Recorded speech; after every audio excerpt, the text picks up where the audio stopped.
एक समय की बात है। एक छोटे से गांव में एक प्यारी सी लड़की रहती थी। उसका नाम था लिटिल रेड राइडिंग हुड। वो हमेशा लाल रंग की एक सुंदर टोपी और लाल चादर पहनती थी। इसी कारण सभी लोग उसे प्यार से लिटिल रेड राइडिंग हुड कहते थे। एक दिन उसकी मां ने उसे बुलाया और कहा, बेटी, तुम्हारी दादी मां बीमार है। ये टोकरी में कुछ फल, केक और दवा रखी है। इन्हें दादी मां के घर पहुंचा दो। लेकिन ध्यान रखना, रास्ते में कहीं मत रुकना और किसी अजनबी से बात मत करना। लिटिल रेड राइडिंग हुड ने मुस्कुराकर कहा, जी मां, मैं सावधानी से जाऊंगी। वो टोकरी लेकर जंगल के रास्ते दादी मां के घर की ओर चल पड़ी। जंगल बहुत सुंदर था। वहां रंग बिरंगे फूल खिले थे, पक्षी मधुर गीत गा रहे थे और ठंडी हवा बह रही थी। रास्ते में उसे एक चालाक भेड़िया मिला। उसने मीठी आवाज में पूछा, कहाँ जा रही हो, प्यारी बच्ची? लिटिल रेड राइडिंग हुड अपनी मां की बात भूल गई और बोली, मैं अपनी दादी मां के घर जा रही हूं।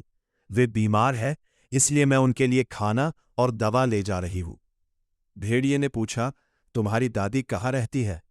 उसने भोलेपन से दादी के घर। भेड़िया बहुत चालाक था।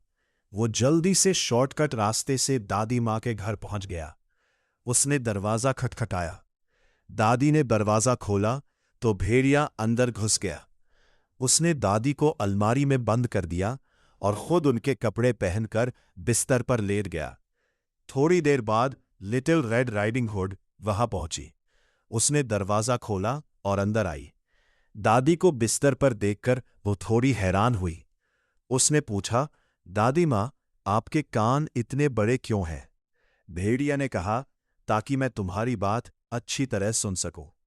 उसने फिर पूछा, दादी मां, आपकी आंखें इतनी बड़ी क्यों हैं? भेड़िया बोला, ताकि मैं तुम्हें अच्छी तरह देख सकूं। लिटिल रेड राइडिंग हुड ने फिर पूछा, दादी मां, आपके दांत इतने बड़े क्यों हैं? भेड़िया जोर से बोला, ताकि मैं तुम्हें खा सकूं। इतना कहकर वो बिस्तर से कूद पड़ा। लिटिल रेड राइडिंग हुड डरकर चिल्लाने लगी। उसकी आवाज सुनकर पास से गुजर रहा एक लकड़हारा तुरंत घर के अंदर आया।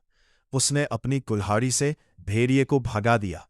फिर उसने अलमारी खोलकर दादी मां को बाहर निकाला। दादी और लिटिल रेड राइडिंग हुड दोनों सुरक्षित थीं। लिटिल रेड राइडिंग हुड ने अपनी गलती समझी। उसने वादा किया कि वो आगे से कभी भी अपनी मां की बात नहीं टालेगी और किसी अजनबी से बात नहीं करेगी। उस दिन के बाद वो हमेशा सावधान रहने लगी। शिक्षा: हमें अपने बड़ों की बात माननी चाहिए और अजनबियों से सावधान रहना चाहिए।